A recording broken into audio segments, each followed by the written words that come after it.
Bienvenue sur Venir Raisonnant, nous sommes très heureux d'être avec vous dans notre petite série Islam à l'épreuve. Aujourd'hui, nous allons parler de la fin des temps dans le Coran et dans la Bible.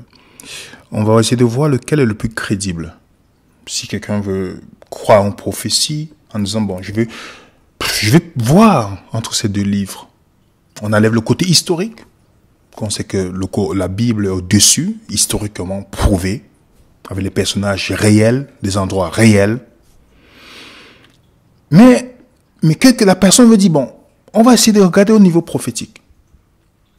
Parce que c'est ce qui caractérise un prophète.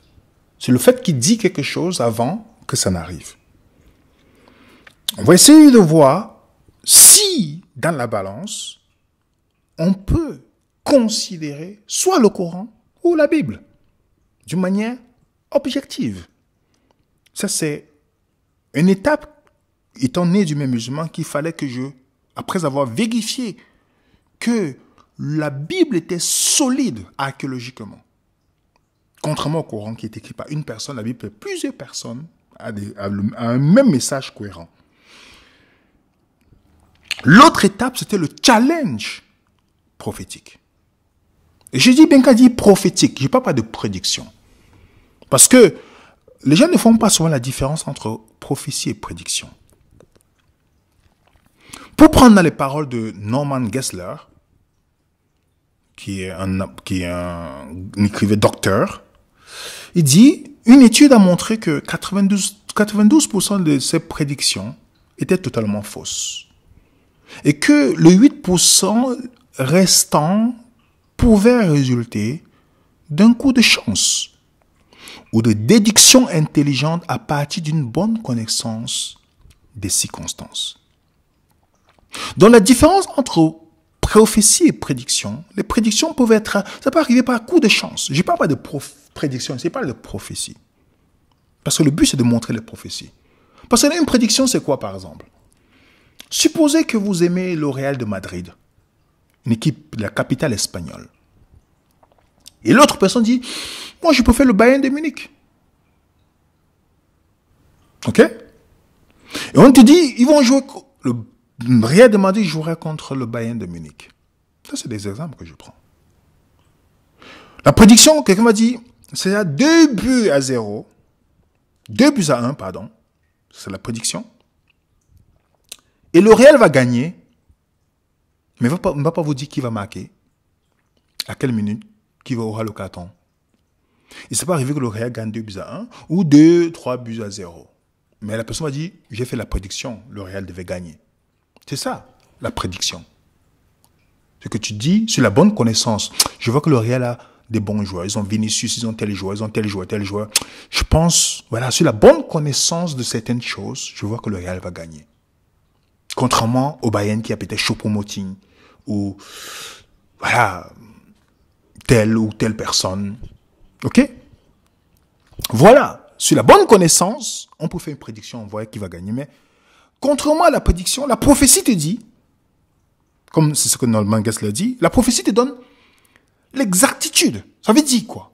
Quelqu'un qui est prophète te dit, le Real va gagner 2 buts à 1. Ok? Jude Bellingham, qui est un joueur du Real, va marquer. Vinicius va marquer. Harry Kane du côté Bayern va marquer à tel nombre de minutes. Et telle personne aura le carton rouge et tel carton jaune. Ça, c'est ce qu'on appelle la prophétie. C'est-à-dire qu'elle donne les précisions exactes du développement des éléments. Donc, quand on veut comparer le Coran et la Bible, sur ce point-là, vous allez voir ensemble si celui qui est crédible ou pas. C'est pourquoi je dis, quand vous ne faites pas la distinction entre les prédictions et les prophéties, vous allez d'abord passer à côté. La prophétie, c'est quelque chose de très précis, contrairement aux prédictions. Je commence par l'islam sur la croyance des derniers jours, les prophéties par rapport à la fin des temps. Déjà, voilà ce que les musulmans croient sur ce qui se passe au dernier moment et les signes. Voilà les signes annoncés Je généralise, après vous donner quelques hadiths qui le disent. Ok? Je donne les signes en général. L'un des signes, c'est qu'il y aura le déclin de la foi dans l'humanité. Déclin de la foi. Ça fait partie d'un signe. La perversion morale. Tumulte et sédition. Grande détresse dans le monde au point que les hommes convoiteront la mort. Vous allez me dire, est-ce que c'est précis ça? Où est la précision dedans? Parce que la perversion morale n'est pas qu'aujourd'hui. Le déclin de la foi, avec la période du Moyen-Âge, ce n'est pas aujourd'hui. Bon, on va continuer. L'un des signes, je reviendrai là-dessus, on vous montrer les hadiths. Le lever du soleil va commencer à l'ouest. Vous savez, le soleil se lève à l'est, mais l'un des signes de la fin de temps dans l'islam, c'est que le soleil va se lever maintenant à l'ouest. Quand le soleil va se lever à l'ouest, alors c'est la dernière heure.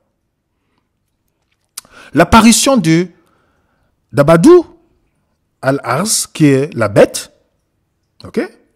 La guerre entre les Romains et les Grecs pendant laquelle apparaîtra le Al-Masihud, le faux Christ. Déjà, dites-moi, la guerre entre la Grèce et Rome s'est passée depuis longtemps. Depuis longtemps. Il y a un problème déjà. On va continuer. Une guerre avec les Juifs. Bon, la guerre, il y a toujours la guerre avec les Juifs. L'élévation de la fumée qui va remplir la terre. Okay, voilà les signes. L'assèchement de l'Euphrate. La démolition de la Kaaba par les Éthiopiens. La venue du Mahdi qui apportera la justice et l'équité sur la terre, le jour de la résurrection, le jugement. Voilà les choses qui croient sur la fin des temps. Maintenant, je vais aller dans les hadiths pour qu'on puisse voir ce que le Coran dit, que quand vous allez voir ça, sachez que c'est la fin des temps. On verra aussi les prophéties de la Bible et voir comment on peut voir la fin des temps dans le Coran. Vous me dites lequel vous allez voir le plus crédible. Ok? Dans le hadith, Bukhari, volume 9, livre 88, numéro 237, voilà ce que le prophète de l'islam dit. Le prophète Mohammed a dit, la dernière heure ne viendra que lorsque les gens rivaliseront entre eux dans la construction des hauts bâtiments. Donc, dans la dernière heure, dans le jugement, dans le temps de la fin, quand vous allez voir les gens construire les grands buildings, ça c'est le temps de la fin. Voilà ce que... Déjà, cette prophétie, il n'y a pas de précision, il n'y a pas de date, il n'y a pas de détails. Ok? Rien. Mais on te dit, quand vous allez voir ça, sachez que c'est la fin. Bon. Maintenant, il faut qu'on voit dans l'histoire s'il n'y a pas toujours les grands buildings. Si vous partez par exemple en Asie, ce building qui a été conçu 6 siècles après Jésus-Christ et qui est de hauteur de 40 mètres de haut. C'est la même période qu'est né l'islam. Le pagoda. Vous pouvez aller voir. Donc, Mohammed te dit que le signe de la fin de temps, c'est qu'il y aura les hauts buildings. Mais on sait déjà que même avant, la même période de la naissance du prophète de Mohammed, il y a les gens qui construisaient les hauts buildings. Vous avez les pyramides, 146 mètres de hauteur. Construits 2500 avant Jésus-Christ. Il y avait les hauts buildings, vous avez Babylone. Ok? Est-ce que c'est un signe de la fin des temps? Construire les hauts immeubles? Aujourd'hui alors, on a par exemple Chicago. Je suis allé à Chicago. Des hauts buildings. 527 mètres. 442 mètres. Ok? Chicago qui est l'une des plus grandes gratte-ciel. Vous avez même le Burj Khalifa. Ok? Alors, la question qu'on doit se poser, pourquoi la concurrence des constructions la différence des constructions existait avant Mohammed? Est-ce que ce sera différent au temps dans lequel nous vivons? Depuis longtemps, les pays ont toujours fait de grandes constructions. Mais quelle est la différence? Qu'est-ce qui change aujourd'hui que ça peut être la fin des temps? Regardez la prophétie, ça c'est la prédiction de Mohammed. On parle de prédiction parce qu'il n'y a pas de détails. On te dit, oh, quand vous allez voir les grands buildings, alors c'est la fin des temps. Il y a toujours les grands buildings. Alors c'est quand la fin des temps? Une bonne question. Un autre passage. Le messager d'Allah dit, la dernière heure ne parviendra pas avant que l'Euphrate, vous connaissez, ne dévoile une montagne d'or pour laquelle les gens se battront. 99 sur 100 en mourront, mais chacun d'eux dira que peut-être il sera celui, dira que peut-être il sera celui qui sera sauvé et donc possédera cet or. Voilà encore une prédiction. Vous avez mis l'Euphrate, il n'a pas dit l'Euphrate. L'Euphrate, c'est oui, l'Euphrate est là. Est-ce que cette prophétie est déjà arrivée? Où est la date? Quelle est la date? Où est la montagne d'or? Elle vient venir d'où cette montagne d'or? Cette prophétie, cette prédiction, il veut pas dire, cette prédiction, elle est improbable. Est-ce que c'est une métaphore? Est-ce que c'est un signe? Vous partez en Irak aujourd'hui. Où est la montagne d'or? Elle va venir d'où cette montagne d'or? Et c'est ça un signe de la fin? Il n'y a pas de précision. Rien. On va continuer. Le messager d'Allah dit, l'Euphrate dévoilera bientôt une montagne d'or. Ok? L'Euphrate dévoilera bientôt une montagne d'or, mais celui qui y sera présent ne devra rien en retirer. Donc, quelle montagne d'or? À quel moment? Depuis le 7e siècle? 14e? Quand? On se pose la question. L'Euphrate dévoilera bientôt une montagne d'or. Mais quand est-ce que ça va se faire? Est-ce que c'est déjà passé? Où ça doit se passer? Je donne encore un autre. L'apôtre Al-Dala a dit, l'heure ne se produira pas, parlant de la fin des temps, jusqu'à ce que le soleil se lève à l'ouest. Je vous l'ai montré tout à l'heure. Et quand il se lèvera à l'ouest et que les gens le verront, ils croiront tous. C'est à ce moment où cela ne fera alors aucun bien à une âme de croire. Je comprends pas. Le but, c'est de croire, n'est-ce pas? Bon. C'est pas grave. Mais restons factuels. Le signe de la fin des temps, c'est quand le soleil va se lever à l'ouest. Et non à l'est, comme ça se fait. Donc si on regarde bien, la Terre tourne autour du soleil dans le sens inverse de l'aiguille du montre, en faisant une révolution complète de 24 heures. Ce qu'on a, ok? Et 365 jours par an. C'est pourquoi on voit que le soleil se lève toujours à l'est pour se coucher à l'ouest. Donc Mohammed te dit que lorsque tu vas voir le soleil se lever à l'ouest, alors c'est la fin des temps. Donc si vous regardez bien, j'ai donné quelques points, le soleil danse, la danse autour du soleil de la terre. Alors, une question qu'on doit se poser. Pour que le soleil arrête de tourner à l'est, c'est que certains scientifiques ont calculé. Ils ont calculé. Environ 4,5 milliards d'années, peut-être, en supposant que le rythme de son ralentisse, le reste constant. Donc, la Terre peut-elle un jour arrêter de tourner? Oui, ils ont calculé que dans les 4,5 milliards. Ok? Donc, si je dois suivre la prédiction du prophète de l'islam, la fin des temps se donnera, si on veut suivre, si on veut être factuel, ce sera dans 4,5 milliards d'années. Est-ce qu'il y aura encore les humains sur la Terre? Si on doit suivre cette logique, à quel moment déjà le soleil va arrêter avant même de commencer à tourner se lever vers l'ouest comme il a dit? Donc il y a des choses qui poussent à réfléchir sur ces prédictions. Il n'y a rien de précis. C'est seulement les paroles qu'on donne. On va encore dans un autre. Le messager d'Allah dit, la dernière heure ne viendra pas tant que les femmes de la tribu de Daous n'auraient pas été vues en train de faire le tour pour le culte et dit Al-Khalasa est un endroit à Tabala, où il y a un temple dans lequel les gens de la tribu de Daouz adorent leur idole. Ok? Donc, un signe de la fin des temps dans l'islam, c'est que quand les femmes de la tribu de Daouz n'auront pas à être vues en train de faire le tour d'un culte. Ok? Quelle est la tribu de Daouz là, qui est en Arabie? Elle n'existe plus.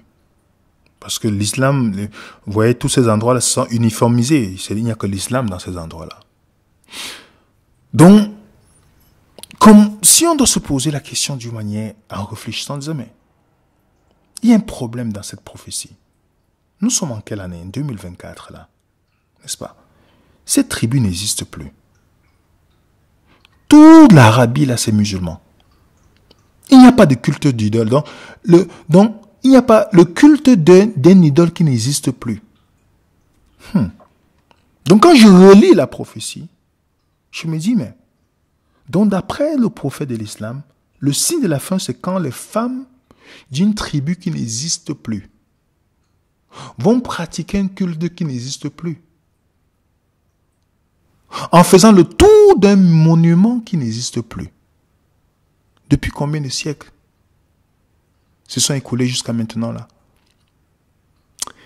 Ça pousse à réfléchir. N'est-ce pas? Une autre. Le prophète, l'apôtre d'Allah dit, l'heure ne sera pas établie jusqu'à ce qu'un feu sorte du pays de Idza et projettera la lumière sur le cou des chameaux à Bouchra. Donc un signe, c'est que, de la prédiction, toujours imprécis, sans précision, pas la date. Quelle est la nature de ce feu? Le feu vient d'où? Pourquoi le feu pas seulement sur le cou du chameau? Pourquoi pas sur ses oreilles? Pourquoi pas sur tout le corps? Ouais, toujours pas de précision. On continue. L'apôtre a dit, l'heure ne sera pas établie tant que vous n'aurez pas combattu les Juifs. La pierre derrière laquelle un Juif se cachera dira, ô musulmans, il y a un Juif qui se cache derrière moi, alors tue-le. Donc, cette prédiction qui n'est pas précise, il n'y a rien, non seulement appelle à la violence, à la haine du Juif, mais vous comprenez que, quelle pierre peut parler? En fait, est-ce que c'est symbolique? Parce que dans la Bible, Jésus dit, les pierres vont crier. Mais on sait que les pierres dans la Bible, ça concerne les païens. C'est comme ça que les Juifs voyaient les païens. Ok? Mais dans l'islam, la pierre, c'est quoi en fait? Quelle est la pierre qui va se cacher derrière un Juif? Il dit, voici, ô musulman, tue le Juif. Donc le signe de la fin des temps pour le musulman, c'est il faut tuer le Juif. Bon, d'autres passages, ça parle aussi des chrétiens. L'apôtre d'Allah, dans notre prophétie, l'apôtre d'Allah dit, parmi les présagés de l'heure, il y aura le nombre de femmes qui augmentera et le nombre des hommes qui diminuera au point que 50 femmes seront prises en charge par un seul homme. Maintenant, il faut essayer de vérifier. À quel moment ça s'est déroulé? Parce qu'il n'y a pas de précision. On nous dit à la dernière heure. Mais on sait que statistiquement, on est 8 milliards. Il y a 102 hommes pour 100 femmes. Donc presque égalité. Quand vous vérifiez. Presque égalité. Contrairement aux chiffres que Mohamed donne.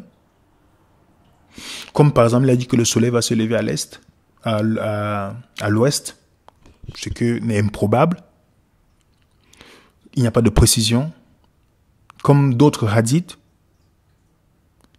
Il y a d'autres hadiths, mais je vous donne les points qui sont clairs. Il n'y a pas de précision. À quel moment? À quelle date? Parce qu'aujourd'hui, il y a presque la parité. À quelle date? Les hommes, il y aura un homme qui va épouser 50 femmes. Qui va prendre 50 femmes. Donc c'est juste un questionnement. Voilà les signes un peu de la fin des temps dans l'islam. Et quand on a demandé à Mohamed de faire un miracle comme tous les prophètes dans la Bible ont fait, il a dit le seul miracle, c'est le Coran. Je vous démontrerai ça quand je vais faire la vidéo. Est-ce que Mohamed passe le test des prophètes? Vous verrez très bien, je vous donnerai tout à ce moment. Vous allez voir pourquoi il ne passe aucun test de prophète. Il y a certaines prophéties dans le Coran, on te dit, Mohamed a dit, la ville de telle sera assiégée. Et lui-même, il est parti réaliser cette prophétie en allant avec l'armée tuer des personnes. Ça, c'est ça la prophétie. Donc c'est pourquoi quand on fait la comparaison entre l'islam et le Coran et la Bible, plus on étudie, on se dit, mais le Coran, en fait, il faut vraiment beaucoup de foi pour croire à quelque chose que quand on commence à se poser des bonnes questions, c'est difficile de croire. Dans la Bible, Dieu te dit, Isaïe 46, souvenez-vous de ce temps, de ce qui s'est passé dès les temps anciens. Car je suis Dieu, il n'y a point d'autre. Je suis Dieu et nul n'est semblable à moi.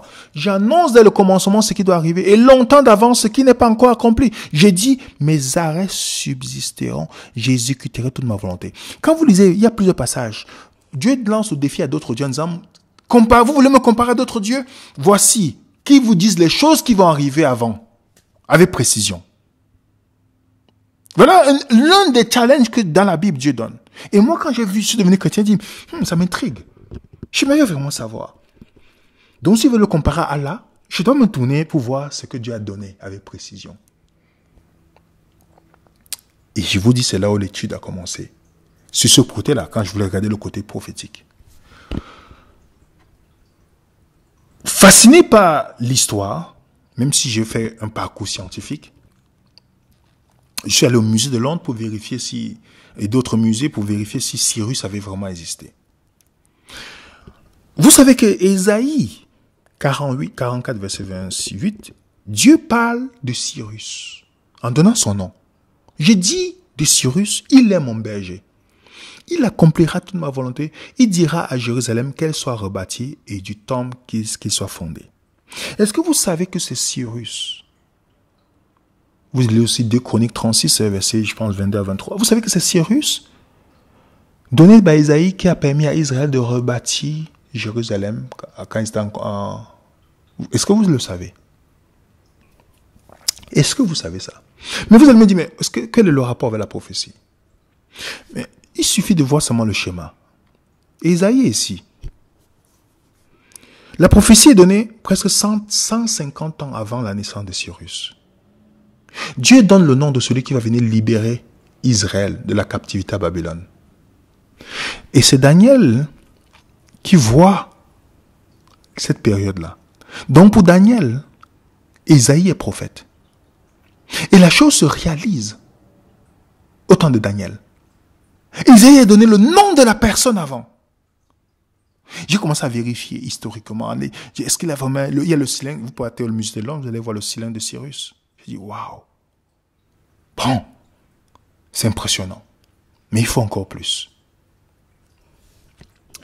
Et c'est là où j'étudie Daniel chapitre 2. J'avais connu l'histoire, la succession des grands empires.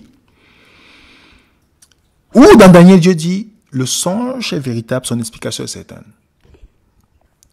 Et dans Daniel chapitre 2, si vous avez l'occasion de voir, on a fait les vidéos là-dessus. Vous pouvez retrouver sur notre chaîne YouTube.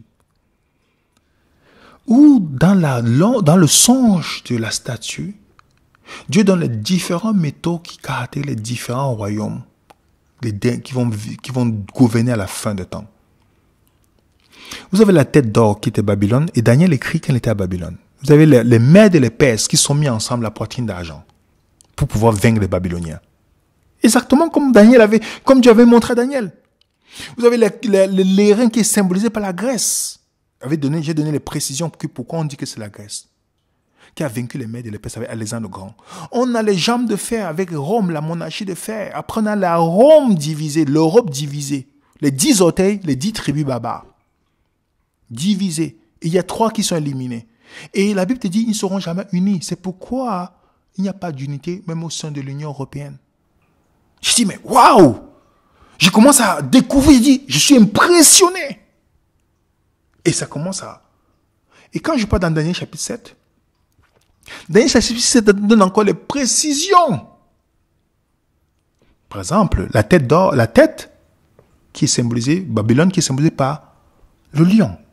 Et dans la Bible t'identifie la période et t'identifie que Babylone est considérée comme lion, comparé à lion dans la Bible. Et quand vous regardez les vestiges historiques de Babylone, vous voyez que c'était un lion qui avait les ailes, exactement comme Daniel avait donné. Est-ce que vous pensez que Daniel a vu l'Empire grec et tout ça? Non. Mais il a d'abord vu ce qui s'est passé à Babylone. Après, on te donne que les Mèdes et les Perses symbolisent Luz. Luz qui a 3 côtes dans la bouche. Les 3 côtes, c'est 3 royaumes que les Mèdes et les Perses ont vaincus. Avec précision, les amis. Ils ont vaincu l'Égypte en 568. Amasis II a été tué.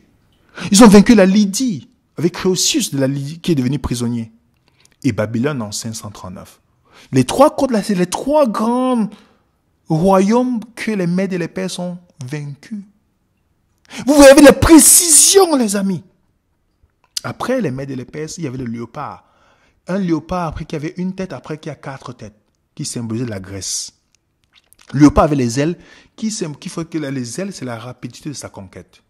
Alexandre le Grand qui est mort, après les 4 têtes, les 4 généraux qui ont pris la tête. Vous voyez comment, avec précision, vous lisez, vous dites, et je vous rappelle, Daniel n'a pas vécu dans cette période-là. Il est mort avant. Mais, comment la précision est venue? Et vous savez même, il y a Flavie Joseph qui raconte, l'historien Flavie Joseph qui raconte comment c'est grâce à ça qu'Alexandre le Grand est parti pour conquérir les Mèdes et les Perses. Après la Rome impériale, c'est le dragon avec 10 cornes, les 10 tribus barbares. On te dit qu'il y a une corne qui va éliminer 3 autres. C'est ce qui est arrivé dans l'histoire. Avec précision, je passe rapidement. Vous voyez Daniel 2 qui donne encore plus de détails. Daniel 11, pardon. Donc, en voyant ces choses, vous ne pouvez pas rester. Vous dites, mais c'est impressionnant. Et une autre chose aussi, c'est les prophéties messianiques. Comment, avec précision, la ville dans laquelle Jésus devait naître, Bethléem, un enfant ne peut pas dire à sa mère, va m'accoucher à Paris, va m'accoucher à Montréal, va m'accoucher. Non. Précision. Jusqu'à ce sceptique Josh McDowell, qui a écrit dans son livre The New Evidence, plusieurs sceptiques ont suggéré que les prophéties étaient arrivées d'une manière accidentelle par simple coïncidence.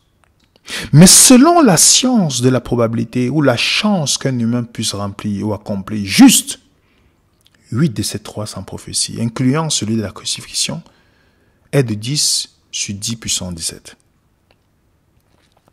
Et tout cela si nous prenons 8 prophéties. Qu'en est-il si nous considérons 48 prophéties? Les chances seront de plus en plus impossibles, car nous aurons 1 sur 10 puissance 157. Qu'en est-il si nous considérons 61 prophéties? Vous voyez ça? Il est devenu croyant parce que les prophéties, avec précision, la tribu dans laquelle Jésus devait naître, il devait venir de la race humaine.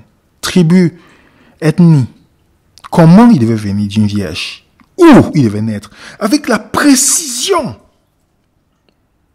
On n'est pas quand il devait venir, la date. Je vous dis bien la date où il devait venir. On n'est pas dans une prédiction ici, les amis. On est dans la prophétie. Oui. Daniel 9 te donne la date que le Messie doit venir. On dit le Messie sera retranché et n'aura rien. Le peuple du prince viendra et détruira la ville.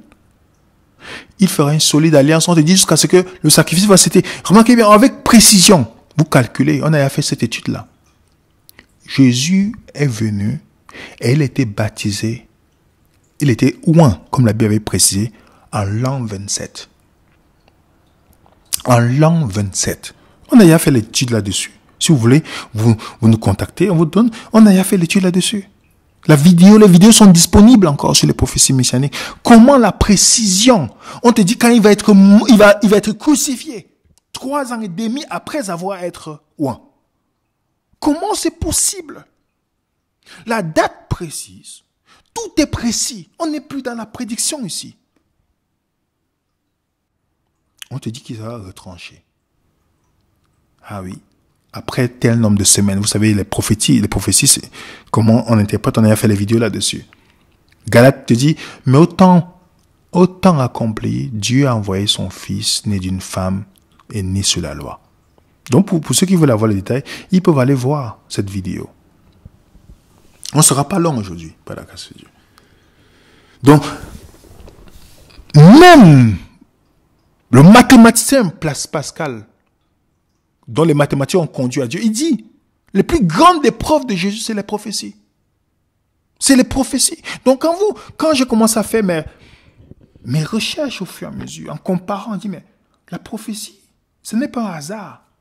Ce n'est pas des choses imprécises. Ce n'est pas des choses, quelqu'un qui s'est levé, là, bien mangé, là, dit, bon, je vais faire ceci. Je vais encore regarder, encore plus. Encore plus. Je dis, bon, Jésus a donné les prophéties à son temps. Jésus a dit à Pierre qu'il va le régner 3 fois. Est-ce que ce n'est pas arrivé au temps de Pierre? Ah, oui, c'est arrivé. Waouh! Oui, Jésus a dit que tu vas me régner 3 fois. Est-ce que Pierre n'a pas régné Jésus 3 fois? Oui! Jésus a dit que Jérusalem sera détruit. Ça, c'est une grande preuve encore, les amis. Il a dit que Jérusalem sera foulée aux pieds par les nations et jusqu'à ce que le temps des nations soit accompli. Matthieu 24, il dit, il ne restera pas pied sur pied ici. Un ancien athée, Warner Wallace, dans son magnifique livre The Person of Interest, il dit que l'une des choses qui l'a marqué, et c'est ça, c'est justement aussi quelque chose qui m'a marqué. C'est pourquoi je vous fais citer ce qu'il a dit, parce que ça, on va dans le même sens. Voilà ce qu'il dit. De toutes les déclarations prophétiques, celle qui m'impressionne le plus est la prédiction de Jésus concernant la destruction du temple. Jésus a dit à ses disciples que le temple serait détruit. Et cela ne s'est produit qu'après 40 ans, après sa crucifixion. 40 ans, sa résurrection. Cette prophétie accomplie est une preuve importante, non seulement du pouvoir divin de Jésus, mais aussi de la datation précoce des évangiles. Écoutez bien ce qu'il dit. L'absence de toute description de la destruction du temple dans le Nouveau Testament s'explique par le fait que les documents ont été rédigés avant cet événement. Aucun auteur n'a pu démontrer l'exactitude de Jésus par rapport à la prophétie du temple, car la destruction n'avait pas encore eu lieu. Les évangiles et les livres des actes sont antérieurs à cet événement. Cette prophétie est un élément de preuve important. Ainsi, si la plupart d'entre nous, en tant qu'artisans chrétiens, avons pris le temps de nous familiariser avec les prophéties que Jésus a accomplies, il est également important que nous nous familiarisions avec les prophéties que Jésus a prononcées. Vous comprenez pourquoi est-ce que dans le Nouveau Testament, on ne parle pas de la destruction de Jérusalem? Parce que le Nouveau Testament a été écrit avant la destruction de Jérusalem. Vous comprenez? Est-ce que vous comprenez encore, les amis? C'est impressionnant. Et Jésus a prédit, et les Romains, Jésus a dit, une nation s'élèvera contre une nation. Et Jésus a prédit, je veux revenir là-dessus pour montrer comment les Romains ont envahi. Il a dit, une nation s'élèvera comme signe de fin de temps. Un royaume contre un royaume. Il y aura les tremblements de terre, les divers lieux. Il y aura des famines. Ce ne sera que le commencement de la douleur. Donc, il a dit, ce n'est pas encore un signe. Ce n'est que le signe, mais c'est le commencement. On vous livrera au tourment. On vous fera mourir. Vous serez haïs de toutes les nations. Est-ce que les disciples n'ont pas subi ça? Oui, c'est arrivé. Vous partez dans Actes chapitre 5. Les apôtres retirèrent de devant le Sanhédrin, joyeux d'avoir été jugés dignes de subir les outrages pour le nom de Jésus. Est-ce que c'est arrivé? Oui. Acte 8. Saul avait approuvé le meurtre d'Étienne. Il y eut jusqu'à ce jour une grande persécution contre Jérusalem, contre l'église de Jérusalem, et tous, excepté les apôtres, se dispersaient dans la contrée de la Judée et la Samarie. Est-ce que ce n'est pas accompli? Oui. Est-ce qu'on peut voir ici, je vous dis ces choses. Voilà ce que je dis. Afin qu'elles soient par vous, qu'elles ne soient pas pour vous une occasion de chute. Ils vous excluront des synagogues. Même l'heure vient où quiconque vous fera mourir croira en un culte à Dieu. Quand vous partez dans l'histoire, par exemple dans Tacite, les Annales 15, premièrement, Néron a fait arrêter les chrétiens qui se reconnaissaient eux-mêmes. Puis, d'après leurs informations, un grand nombre a été condamné. Vous savez que Néron a tué Pierre, Paul et beaucoup de chrétiens. Est-ce que Jésus n'a pas dit ça? Est-ce que les Juifs n'ont pas tué aussi les chrétiens au temps de Jésus, au temps des apôtres? Oui. Marc 13. Prenez garde à vous-même. On vous livrera aux tribunaux. Vous serez battus de verges dans les synagogues. Vous comparaîtrez devant les gouverneurs, devant les rois, à cause de moi, pour leur servir de témoignage. Et quand on vous amènera pour vous livrer, ne vous inquiétez pas d'avance ce que vous aura dit, mais dites ce que vous serez donné à l'heure même, car ce n'est pas vous qui parlerez, mais le Saint-Esprit. Est-ce que ce n'est pas arrivé au temps de Jésus d'abord? Acte 24. Quelques jours après, Félix vint avec Drusille, sa femme, qui était juive. Il fit appeler Paul. Il entendit sur la foi en Jésus. Mais comme Paul discourait sur la justice, sur la tempérance et sur le jugement à venir, Félix, effrayé, dit, « Pour le moment, retire-toi, que j'en trouverai l'occasion de te rappeler. » Est-ce que Paul n'a pas comparu? Oui, devant les tribunaux, pour être jugé, à cause de sa foi. Est-ce que ça va pas arriver à la fin des temps? Oui. Pour vous montrer que les prophéties de Jésus ont double application au temps des apôtres et au temps de la fin. Est-ce que c'est arrivé déjà la première fois? Oui. Le frère se lèvera contre le frère à la mort. Le père, son enfant. Les enfants se soulèveront contre leurs parents et les feront mourir. Oui, Jésus l'a dit. Vous serez livrés par vos parents, vos frères, par vos proches. Ils vous feront mourir, et beaucoup d'entre vous. C'est écrit. Alors plusieurs succomberont, ils se trahiront les uns les autres. Est-ce que ces choses sont arrivées quand vous lisez les livres des Actes? Oui, vous avez les écrits de Paul. Vous avez les écrits de Paul où il parle, telle personne m'a abandonné. Il parle de comment ils les ont abandonnés, d'autres les ont trahis. Ils sont sortis du milieu de nous. Mais si c'était s'ils étaient des nôtres, car s'ils eussent été des nôtres, ils seraient demeurés avec nous. Mais cela est arrivé afin qu'il soit manifesté que tous ne sont pas des nôtres. Est-ce que ce n'est pas arrivé? C'est arrivé. Exactement comme c'était prédit. Jésus a dit, vous s'élèvera des faux Christ. Ils séduiront beaucoup de personnes. Est-ce que vous savez déjà au temps des apôtres, il y a quelqu'un qui s'est élevé comme faux Christ, nommé Bar Jésus. Vous voyez ça? Est-ce que ça arrivera aussi au temps de la fin? Oui, je vais vous montrer quelques exemples.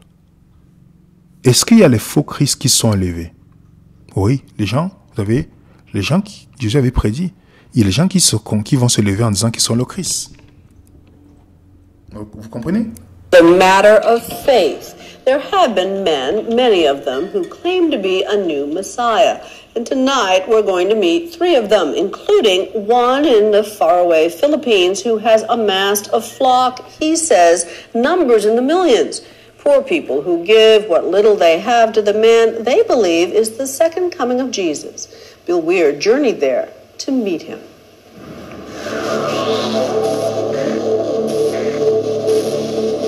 Throughout the Bible, prophets, angels, and Jesus himself all promised that the Son of God would return to create heaven on earth.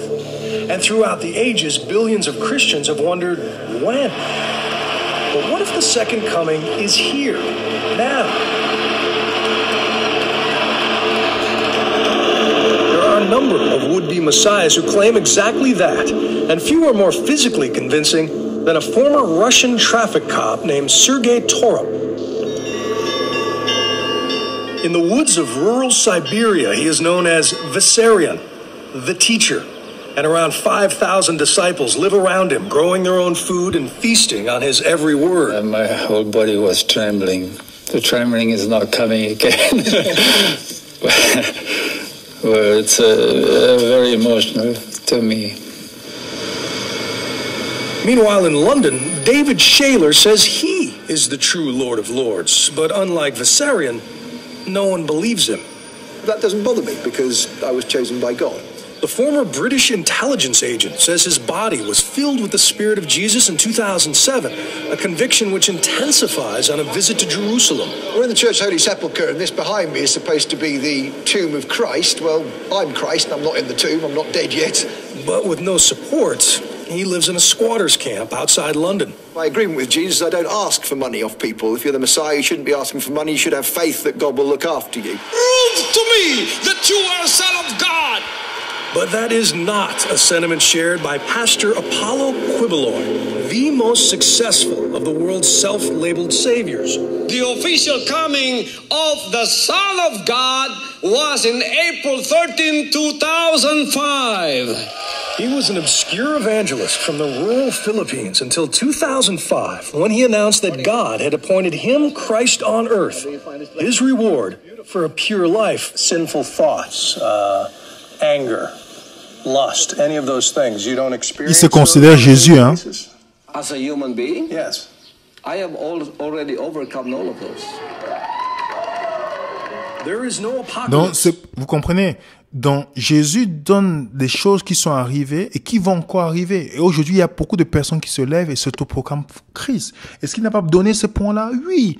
On a les prophéties de Daniel, on a les prophéties messianiques, on a aussi les prophéties de la fin des temps.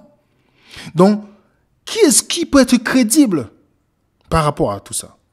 Vous avez la prophétie sur l'armée romaine, où avec la destruction de Jérusalem, il dit, lorsque vous verrez Jérusalem investie par des armées, sachez qu'alors que sa désolation est proche, alors que ceux qui seront en Judée fuient dans les montagnes, que ceux qui seront au milieu de Jérusalem en sortent, et que ceux qui seront dans les champs n'entrent pas.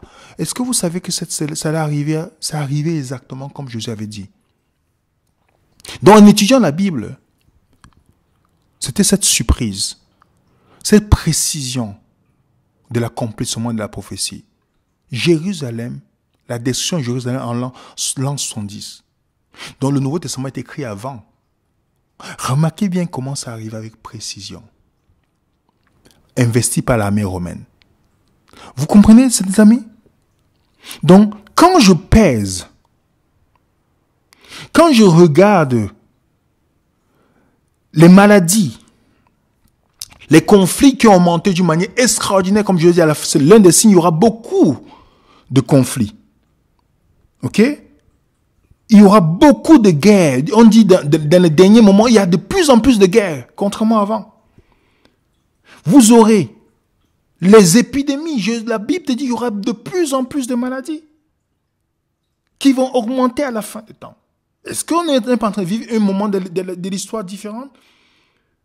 Il y aura des famines. De l'autre côté, il y aura la famine. De l'autre côté, il y aura l'obésité. Donc, c'est-à-dire l'intempérance. On assiste à de plus en plus d'empoisonnement des choses, des animaux, des animaux qui meurent soudainement. Ce qui n'était pas arrivé avant. Les épidémies qui ont augmenté selon les dates d'une manière extraordinaire. Tout ça donné dans la Bible. Et Jésus a dit, ce n'est que le commencement de douleur. Ce n'est que le commencement de douleur. Donc, comment est-ce que je peux comparer